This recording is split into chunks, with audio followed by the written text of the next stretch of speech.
Yeah. All right. So yeah, I just wanted to have a quick little, PR session for your for your upcoming very prestigious W.A. Emmerson Lecture, entitled "Mainstreaming Shirley Jackson: Resurrecting a Cold War Author in the Post-Trump Age." So I wanted to talk to you about what you're planning to talk about, what your sort of inspiration for it is. But maybe we'll start. Well, oh, see, this is what I'm worried about. My brain's not functioning. Cut this part out. Maybe we'll start with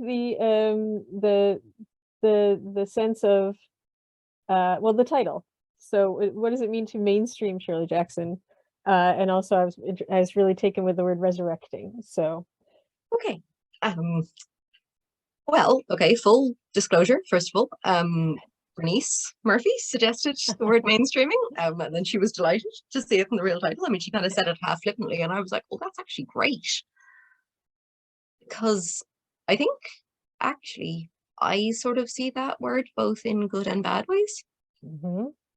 Thinking about the fact that it is 20 years next month when I first met Bernice in O'Neill's pub near Trinity and told her that I was doing a PhD on everything scary in American space ever. And she wrote the names of a couple of books on the back of an envelope that I happened to have in my bag that then turned into my thesis and are the reason why I read Shirley Jackson in the first place.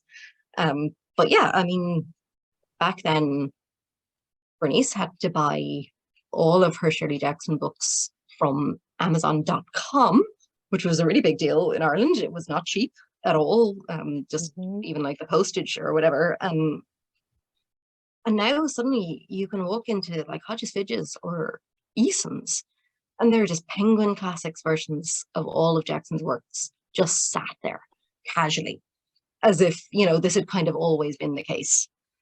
Yes, all with these, the same image on the back, the partial woman on the front. Yeah. Yeah. And you can just go, pick up any of them. And then line them up on your shelves. They're attractive objects and in nice covers. They're beautiful. Yes. But yeah, I did talk to Bernice at a certain point about that as well. Like the fact that I think Raising Demons still hadn't been re-released in the Penguins when I started a few years ago. So this is very recent, this sort of re-releasing of everything, putting everything back into print. Really very recent, which is great. It's brilliant. And so that's, I think, kind of the positive aspect of it, and the fact that she's become kind of a household name. I mean, you and I both have our Shirley Jackson Google alerts set up, and the phrase, "it's like something out of a Shirley Jackson story," is just bandied around left, right, and center in quite unspecific, very broad terms, I think. But nonetheless, she is a household name. If you tell your hairdresser that you're working on Shirley Jackson, they know what you mean now, which, would not have been the case 20 years ago, even 15 years ago. So yeah, that's like, it's great. She is, I love her writing, which is why I'm writing a literary biography of her for Palgrave Literary Live series, forthcoming sometime in 2024. But at the same time, I think, the word mainstreaming, I suppose my biggest point of reference for it is True Blood, just randomly, where they talk about mainstreaming vampires, that they're like, suddenly part of everyday life. But at the same time, I think that there are moments in True Blood where people are like, oh my God, you're so mainstream now. That it's potentially a word that kind of means declawing in lots of ways, that it means taking the oddness, the strangeness, and even potentially the kind of subversive potential of something out of it and saying, oh, this is just something we know. Like Sylvia Plath, you can just sort of say, oh, it's true, it's just Sylvia Plath. We all know what we mean by that, which is exactly what those Google alerts tell us. They're like, oh, we don't need to go into this anymore. If you say this is like something out of a Shirley Jackson short story, that ought to be self-evident. When in fact it isn't. And, as you and I and Bernice have talked about quite a lot, there is such a tendency to see Jackson's work as boiling down to the lottery, the haunting of Hill House, and we have always lived in the castle, and often really boil down even further to some sort of vague thing attached to the Netflix series of The Haunting of Hill House, which is not just imprecise, it's full on inaccurate in lots of, and I think, one of the things that I'm hoping to talk about is the way that sort of bandying around of her name often shuts down a lot of the variety and the strangeness of her work, particularly I think kind of in the short fiction, where she just wrote about pretty much everything and she dabbled in all kinds of different genres, but for whatever reason her name conjures up an image of generalized spookiness or I don't know, a phrase I've come across recently, which is sad girl fiction. That is such a descriptive phrase. You don't need to explain it to me. I went and I did a bit of a Google and I was like, oh yeah, that was what I thought. It's interesting now currently because I can kind of see the sundial being brought into that small group of texts that people talk about. It's not quite there yet, but the amount of criticism that's being done on it is sort of it is exploding. And one thing that I find to be very frustrating is when people look at her texts and they look at sort of the plot holes that she's left in these texts, and they decide what happens in those moments. They decide that Oriana killed her son, that Fancy pushed Oriana down the stairs. Spoiler. But they decide that that's they decide that that's what happened. But Jackson actually created a lot of ambiguity around those moments. A lot of nobody says those things directly, on purpose. And I think that that's part of what's getting sort of codified as well, is certain readings of these texts, certain critical viewpoints, or even sort of metaphorical analyses that are becoming set in stone. And yeah, I think mainstreamed is a good way to describe that. Any thoughts about Yeah, I mean, I think in lots of ways that's part of a kind of a critical and a popular practice that unfortunately is exactly what Jackson's fiction, and indeed a lot of kind of, say, older like Gothic fiction or women's fiction that is deliberately ambiguous, that it actively critiques. And critics have a tendency to repeat the things that, say, characters within her fiction do. So, obviously, say in The Sundial, there are some people who are going to be like, yeah, of course, Oriana did it. Obviously it was her. She seems like the perfect person to have done it. I mean, she's very happy, Well, she's delighted. I mean, if she didn't do it, she's like, well, that was handy. Didn't even have to work. But, to then have critics going and remaking those assumptions all over again, or, making the assumptions of like, oh, well, everyone in Hill House thinks that Eleanor is a little bit kind of, and so therefore she must be not sane. That, whereas as far as I'm concerned, like the whole point of Hill House is that, okay, yes, Eleanor has been seduced by Hill House, bad things have happened to her there, it's kind of tricked her in lots of ways, but the way that the other people respond to her is not how we as readers have really been encouraged to respond to her. We've been encouraged to empathize with her, to understand what's going on with her, to understand that, there's a lot of complex things going on in this. Whereas all of the other people in the house are just like, she can't handle it. She needs to get out. And you read so many critical interpretations and popular interpretations that are like, yeah, she can't really deal with it. She's just, she's not really strong enough. Therefore, and even if critics never actually say, therefore everyone else was right, that's the implication. And it means that they just haven't gotten her work at all. They've completely misunderstood what we're supposed to do when we read it. Yeah, and especially in that book, because so much of the story is coming from Eleanor's point of view. And she is sort of deciding, on a whim almost, very changeably, when she is part of the group, when she is being ostracized from the group. And I'm just writing about this in the chapter that I associate editing. I'm going to cut that part out too. But that there is this sense that we're supposed to take everything at face value, and it's constructed to destroy face value on many different layers. To there is no face value, there's no surface, and I feel like that is unfortunately part of what's happening, especially looking at the way the reactions to Jackson's life as well as her work, and thinking about the recent film Shirley being described as a biographical film, even when it's not. It's based on a novelization of her life, which is also sort of another sort of act of fictionalizing who she was. How do you think that fits into how you're working on a literary biography? Because even though it's not a biography, there is a sense of the life in there.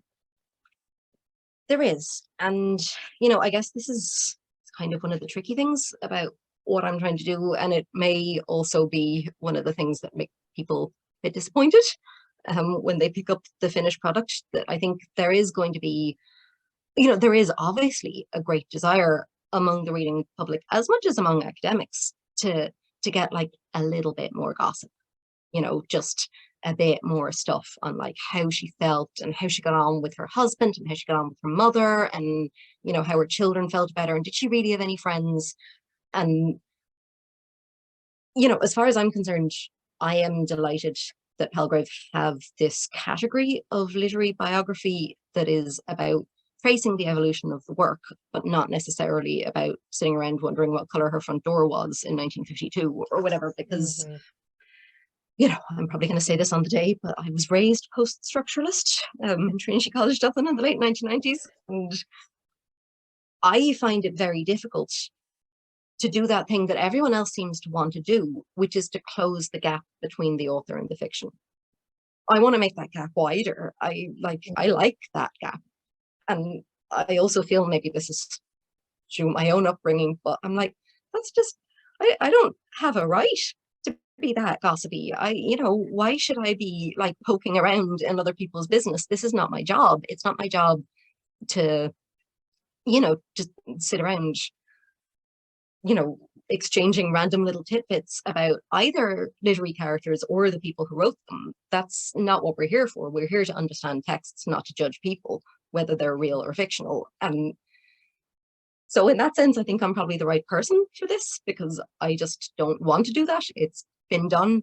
And I have no doubt that there are going to be so many people after me who are going to want to do more about her relationships and her personality and her mental illness and all the rest of it.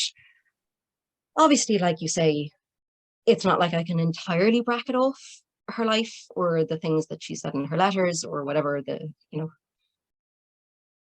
had slightly more access to the Library of Congress than I have, but neither of us have had as much as we would like, I think, right. ways. Yeah. But to a certain extent, I'm also kind of half glad about that, because I think it is very easy, especially like reading through the letters or whatever, to imagine myself writing, and then on this day, this is how she felt. I'm like, no, this is not my job. And if I do that, all I'm going to be doing is feeding in to current critical and popular paradigms, which I feel it's my job to push against. I'm not really sure if that answers your question. It does.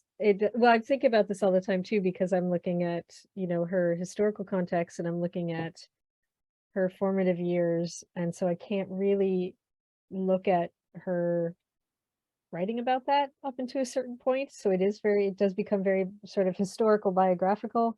And I'm making sort of speculations based on some of these sort of wide historical facts or interpretations. And so it's often very difficult to not, or to find the line of how am I looking at this as a contextual historical influence on her as a person and other people at the time, like as something that is documented as having an effect on people that she, in a generation that she is part of, versus sort of slipping into what I think is a very detrimental critical approach, which is only reading her work through her life, or only, mapping. Yes, Geraldine, I think that's a very useful thing to know, her relationship with her mother, but I think that it's also, it's not the only thing, it's not the only thing going on here. So yeah, I find it to be very challenging and tricky, and something that I try to keep in my head all the time. So it's very useful to sort of hear you talk about it as well. Like, it's really tricky. And I think that there's something kind of almost magnetic about those readings. You know, you find yourself just going towards it because it feels like an answer. It feels like filling a void. And, you know, nature hates a vacuum. We do love shrinking down ambiguity as much as we possibly can. And so, like, Derrida has this line, sorry, you just say that at like 5:30. But like, he does, Inspectors of Mars. It's great. Where I think he says something like, you know, critical discourse continues to do battle with ghosts. That critics hate ghosts. They want to get rid of them. They want to turn them into something else. They want to turn them into psychology, or like, you know, tricks of the eye, or stuff to do with mushrooms or moldy bread or whatever. Or they want to turn them into like allegories for something huge. And, you know, Derrida's like, stop. Can we not just look at the ghosts as ghosts? Can we not look at ambiguity as ambiguity rather than constantly having to solve it?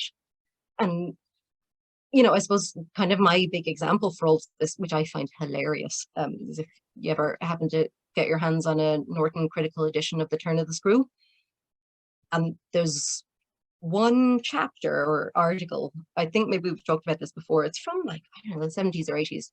And this guy is like, okay, no one need write anything more about The Turn of the Screw ever again. I have solved it. The housekeeper did it.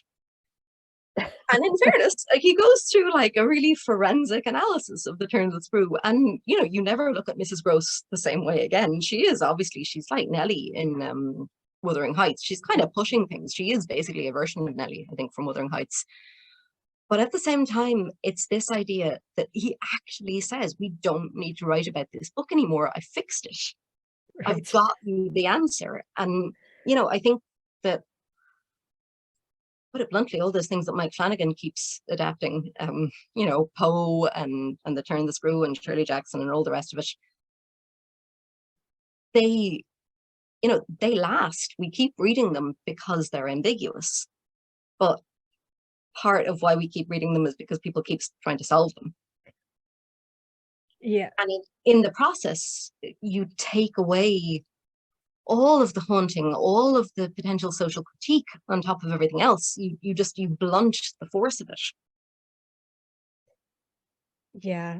I'm trying to remember, and my brain doesn't work this way, but there's something that Henry James said in one of his later prefaces where he was just sort of like, this is not a puzzle to be solved. This is not a, you know, that basically just sort of messing with the audience. Like there's an answer, but maybe not. I don't know. But yeah, I think that's a really interesting point, because the problem that I had with Bly Manor, not to get off on a tangent about Mike Flanagan, but it does apply to the way that Jackson's being read, it is that he fills in the gaps in the story. He creates plot where James left it out. You know, he tells you why. You know, Miles, my brain is blanking. Yes, Miles is kicked out of school, and you're like, well, I actually don't want to know that. Like, it's actually, it makes it creepy. Is this an evil child, or is it, you know, was he just acting up? Like, that ambiguity, you're right, it's part of the haunting, and it's part of what I love about Jackson, that she keeps it very vague. Coming back to the sense of ambiguity, I was thinking about the letters and the fact that so many of her letters to her parents are very performative. They're very much constructing a sense of identity. So I don't think that even if you can find can you find like the real Shirley Jackson doesn't exist, or is she always constructing a persona? Is she presenting herself in a certain way? Because I think if you read the letters to like Jean Beatty, you know, her pen pal and friend, you get a very different person than the letters to her family. And yeah, so I guess maybe there are kind of two instances of this that have really stood out to me in the letters. And the first is, so there's some, it's quite early on. I think maybe she has 2 children at this stage, and Stanley is off at a conference in Canada somewhere, and there's a massive blizzard. And it's either a blizzard or there's a flood or something. Anyway, someone tells her that the train coming down from potentially the train that he's on has been hit by a landslide, or a, what's the snow landslide called again? Avalanche. We're both doing well. That kind of week. And she's writing to her mother, and she says, so you can imagine that that cheered me up. And then a couple of pages later, someone says, oh yeah, Stanley wasn't on that train, it was someone else, this train, who got hit by the landslide. And she says, and that cheered me up. She means 2 completely different things both of those times. Completely different. And both of them are to her mother. She's obviously assuming that her mother is going to know that she's being ironic the first time around. So possibly the second time she says that she's making up for the fact that she's already typed this thing, and she's like, oh God, maybe mom thinks I wish Stanley got caught in a landslide. Oh dear God. But I really think that that moment is so exemplary of the way that, possibly because Jackson's a woman, possibly because of all that sad girl Sylvia Plath stuff, people don't want to imagine that she's being ironic ever. You know, it's just like she is sincere. She is either sad and upset and miserable all of the time, or else she's a husband killing maniac. And, you know, there's no middle ground at all. And I think, you know, like all of the male writers who were writing around the same time, everyone is looking for them to be ironic constantly. But with her, it's like we want our female writers to be so sincere the whole time, and we want to feel like we've gained access to the like secret terrible depths of their souls through their writing, when I mean, half the time it's a flippant letter to her mom, or it's like something that she dashed off for good housekeeping to pay for the fridge or whatever. You know, it's like I think people are taking her too seriously a lot of the time. So that's item number 1. Item number 2 is the way that she writes to her mom about those like little biographical notes that she clearly kind of did regret writing, where she's, you know, setting herself up as a witch and saying that she's all spooky and stuff. And then people take them really seriously, and interviewers just want her to keep repeating that, and they want her to keep coming out with more and more blurbs so that they can like sell her work or whatever. And she's like, oh my God, mom, I'm so embarrassed. This is awful. And again, I'm like, well, those biographical notes weren't the real Shirley. And this performance to her mom is not the real Shirley either, because her mom obviously wasn't going to be totally down with all that kind of stuff. You get married, your mother just wants you to go by the straight and narrow, keep your head below the parapet kind of thing. It's all just like, we're grand. So yeah, I think like between all of these extremes, we are looking for the real Shirley Jackson, and maybe we should just leave her alone and just read the writing, you know, like it's fine. The writing is what she's given us, and that's what she's permitted us to see. And this is also what she's permitted her mother to see, what she's permitted, you know, fans or Bernice Baumgarten or whatever to see. She was quite clearly a very private person, and I think it's perfectly possible to use oversharing as a way of being private. If you know what I mean. Yes.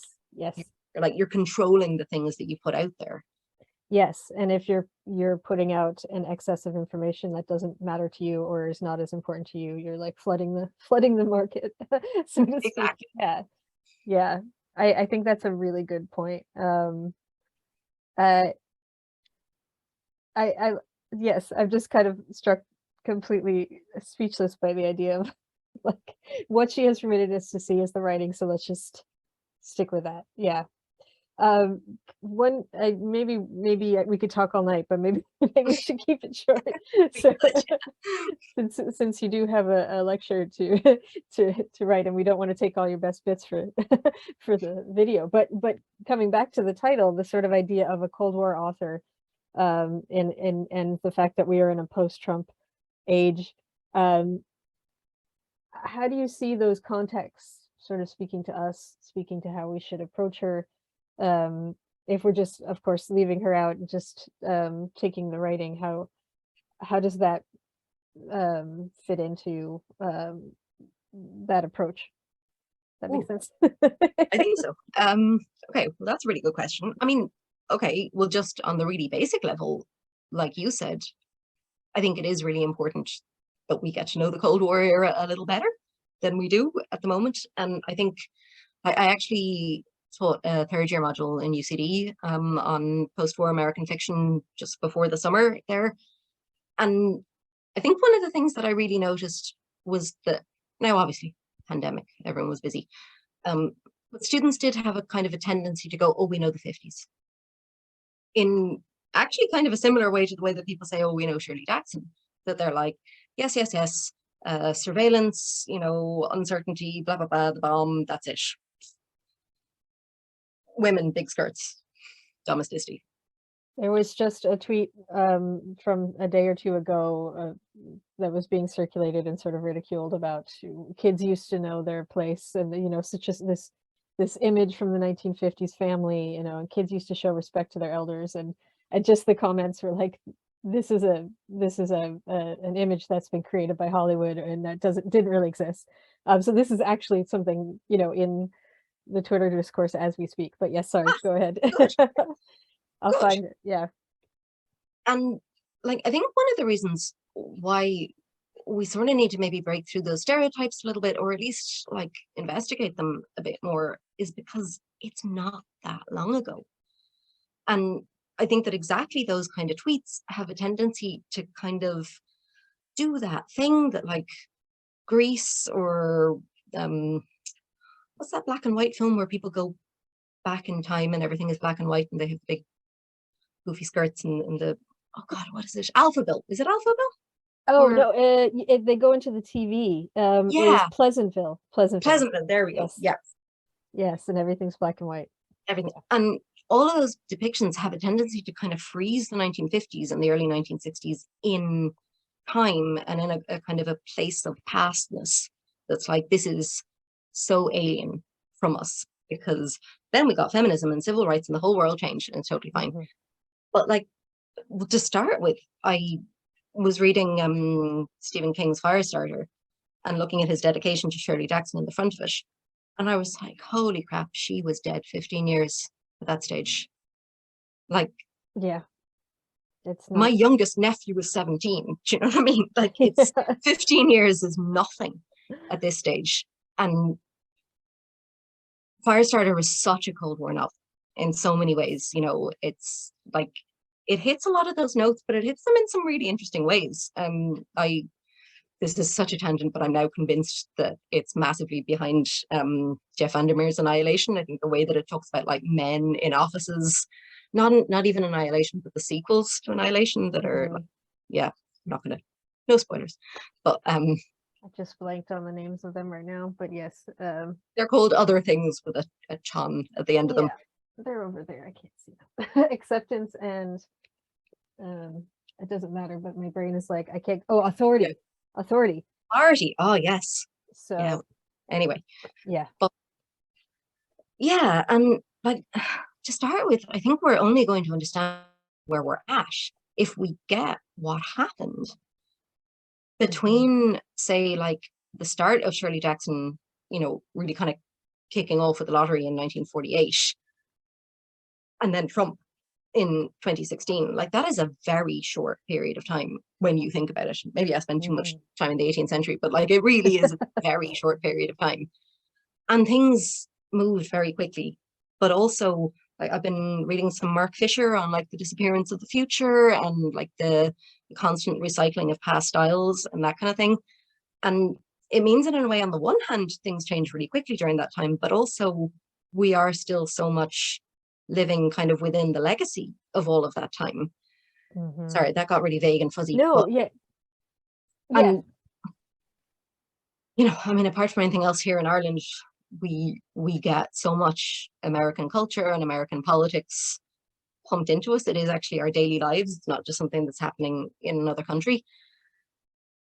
And like, okay, I've got really babbly now, but So actually, I think it was that same group of students.